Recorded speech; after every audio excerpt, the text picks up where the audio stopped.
Hello बच्चों, welcome back to my channel. कैसे हैं आप सब। आज की वीडियो में मैं आप लोग के लिए फाइनेंशियल अकाउंटिंग यानी वित्तीय लेखांकन के एमसीक्यूज क्वेश्चन लेकर आई हूं। इससे पहले भी मैंने इस पर वीडियोस डाली हुई हैं। अगर आपने नहीं देखी हैं तो उसका लिंक आपको इस वीडियो के डिस्क्रिप्शन में मिल जाएगा, आप वहां से जाके देख सकते हैं। और भी सब्जेक्ट पर मैंने एमसीक्यूज वीडियो डाली हुई है, जैसे कि स्टैटिक्स है, कम्युनिकेशन है, ऑर्गेनाइजेशन है, मैनेजमेंट अकाउंटिंग है और भी सब्जेक्ट हैं जिस पर मेरे चैनल पे आपको एमसीक्यूज वीडियो मिल जाएंगी। और भी किसी सब्जेक्ट पर आप एमसीक्यूज वीडियो चाहते हो तो सब्जेक्ट का नेम मुझे कमेंट करिएगा। चैनल पे नए हो तो जल्दी से सब्सक्राइब कर लीजिए, नोटिफिकेशन बेल को जरूर ऑन करिएगा और वीडियो अच्छी लगे तो लाइक करिएगा। आइए शुरू करते हैं। इससे पहले की वीडियो में मैंने आप लोगों को हायर परचेज सिस्टम और इंस्टॉलमेंट पेमेंट सिस्टम पर एमसीक्यूज सॉल्व करवाए थे। आज की वीडियो में जितने भी एमसीक्यूज होंगे वो ज़्यादातर आपके वॉयज अकाउंट से होंगे, यानी कि समुद्री यात्रा खाते। इससे पहले की वीडियो में आपके 105 तक क्वेश्चन हो गए थे। 106 क्वेश्चन लेते हैं। समुद्री यात्रा खाते पर लाभ या हानि को हस्तांतरित किया जाता है। प्रॉफिट और loss on voyage account is transferred to profit and loss account of shipping company, balance sheet, trial balance, none of this.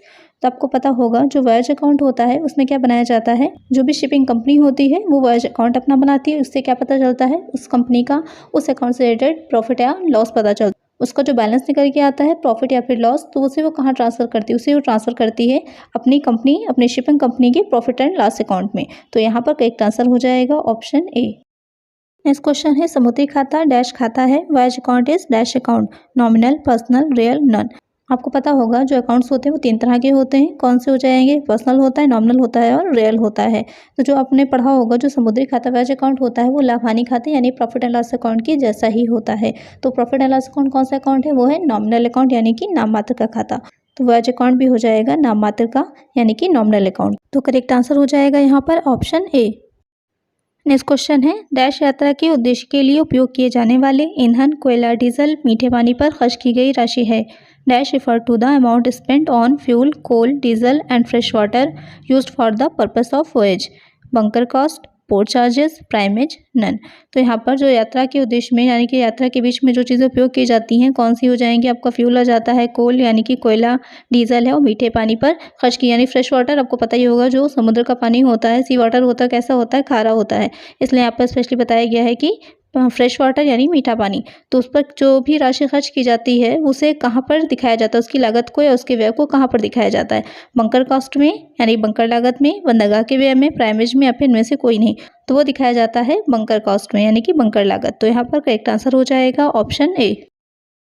Next question है समुद्री जहाज को खड़ा करने, जहाज पर माल लादने एवं उतारने से संबंधित व्यय को क्या कहते हैं। What is the expenditure related to setting up a ship, loading and unloading of goods on the ship called travel expenses, port charges, voyage expenditures, none of these. तो आपको पता होगा जो बंदरगाह होता है, पोर्ट होता है, तो वहाँ पर जो भी शिपिंग कंपनीज होती हैं उनके जो जहाज होते हैं, जो शिप्स होती हैं वो खड़ी रहती हैं, उन पर माल लादा जाता है और उस पर से माल को उतारा जाता है। तो उस पर जो व्यय आते हैं वो क्या कहलाते हैं, वो हो जाते हैं पोर्ट चार्जेस यानी कि बंदरगाह के व्यय। तो यहाँ पर करेक्ट आंसर हो जाएगा ऑप्शन बी। नेक्स्ट क्वेश्चन है समुद्री यात्रा खाते के डेबिट पक्ष में लिखी जाने वाली मदें हैं।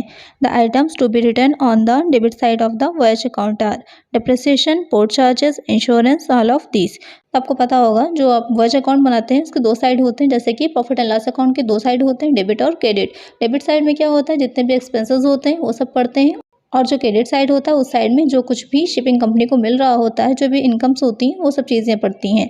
तो यहाँ पर आप देख रहे होंगे स्क्रीन पर आपका जो प्रोफार्मा दे रखा है वॉयज अकाउंट का, उसमें 2 साइड हैं, एक डेबिट दूसरा क्रेडिट। तो डेबिट साइड में कौन सी चीज़ें दे रखी हैं, बंकर कॉस्ट है, पोर्ट चार्जेस हैं, सैलरीज दे रखी हैं, कमीशन है, डिप्रिसिएशन है, इंश्योरेंस है, ये सारी चीज़ें डेबिट साइड में हैं। और क्रेडिट साइड में भी आपका प्राइमेज, जो प्राइमेज होता है वो समझ लीजिए शिपिंग कंपनी को दी गई एक तरह की ब्रोकरेज या फिर दलाली होती है, जिससे कि जो भी सामान, जो भी माल गुड्स भेजा गया है वो सही ढंग से, सही तरह से, सुरक्षित सेफली पहुंच जाए। तो ये सारी चीज़ें हो जाती हैं जो कि आपके वॉयज अकाउंट में क्रेडिट साइड में पड़ती हैं। तो यहाँ पर ये तीनों ही चीज़ें आ जाएंगी। तो करेक्ट आंसर हो जाएगा option D.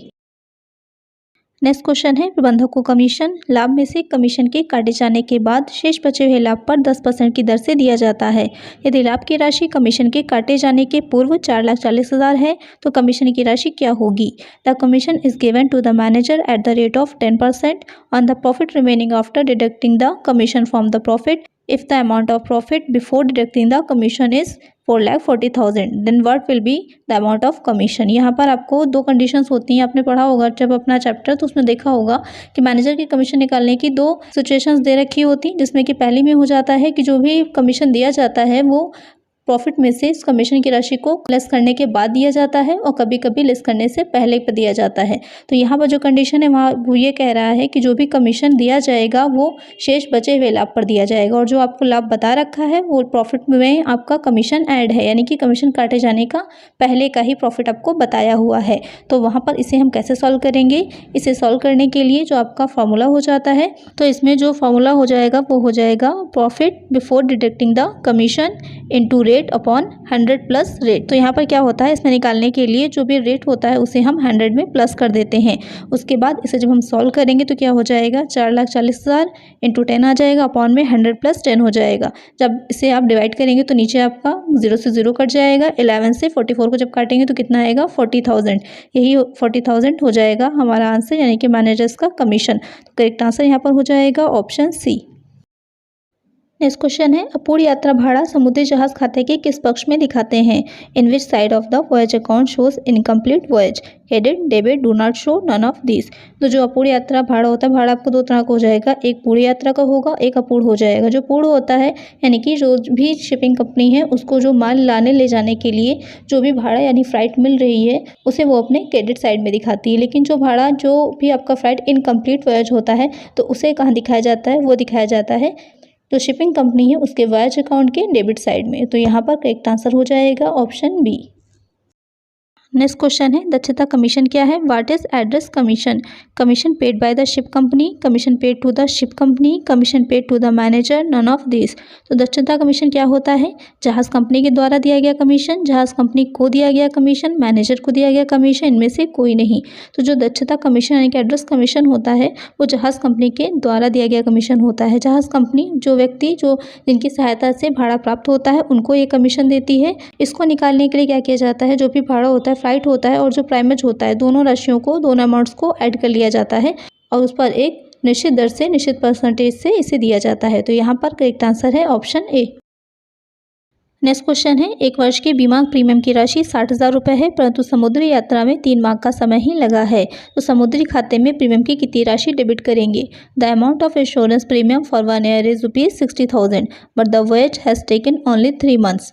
Then how much amount of premium will be debited in the voyage account. तो यहाँ पर आपको बताना है जो बीमा प्रीमियम की राशि थी वो एक वर्ष की पूरे 60,000 थी, पर जो समुद्री यात्रा की गई उसमें समय जो लगा है सिर्फ 3 महीने का ही लगा है। तो जो समुद्री खाता हम बना रहे हैं, वॉयज अकाउंट बनाएंगे, तो उसमें प्रीमियम का कितना अमाउंट हम डेबिट करेंगे? 60,000, 15,000 या फिर 45,000। तो यहाँ पर जितने भी टाइम उसका समुद्री यात्रा में वॉयज में लगा है उतना ही अमाउंट हम डेबिट करेंगे। तो उसको निकालने के लिए क्या करेंगे, 60,000 आपका पूरे वर्ष का दे रखा था, तो इसमें हम 60,000 अपॉन 12 कर देंगे तो हमें क्या पता चल जाएगा, एक मंथ का पता चल जाएगा, और उससे हम 3 से मल्टीप्लाई कर देंगे तो हमें 3 मंथ्स का पता चल जाएगा, कितना आएगा, 15,000। यही हो जाएगा हमारा आंसर। तो करेक्ट आंसर हो जाएगा ऑप्शन बी। नेक्स्ट क्वेश्चन है, एक जहाज की समुद्री यात्रा 1 जनवरी 2022 को शुरू हुई और 31 मार्च 2022 को समाप्त हो गई। जहाज का मूल्य जो था वो 8 लाख रुपए था। इस पर हेरास 5% प्रतिवर्ष की दर से लगाया जाता है। हेरास की राशि होगी the voyage of a ship starting on 1 January 2022 and ended on 31 March 2022। The value of the ship was 8 lakh. Depreciation on the written down value of the ship at 5% per annum. The amount of depreciation will be 40,000, 1,20,000, 10,000, none. तो आपको यहाँ पर क्या निकालना है, depreciation निकालना है कि कितना चार्ज किया जाएगा। तो इसको निकालने के लिए आपको सबसे पहले ये देखना है कि उसने कब जो यात्रा थी वो शुरू करी थी और कब समाप्त हुई। तो 1 जनवरी को शुरू करी और 31 मार्च को समाप्त हुई, यानी कि जनवरी, फरवरी, मार्च 3 मंथ हो जाएंगे।